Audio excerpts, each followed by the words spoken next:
Hey everyone, welcome to techmylife. In today's video, I'm going to show you how to set up passcode lock in Tango. So let's get started. First, open your Tango application. Make sure you're logged into your Tango account.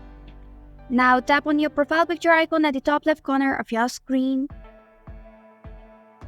Select privacy option. And then tap on passcode lock option. Tap on the setup button. Now enter a passcode.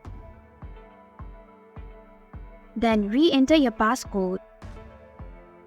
And this is how you can set up passcode lock in Tango. Thanks for watching techmylife. If you like this video, hit the like button and drop a comment with any questions or feedback. If you are new, subscribe and click the bell icon to stay updated on the future videos.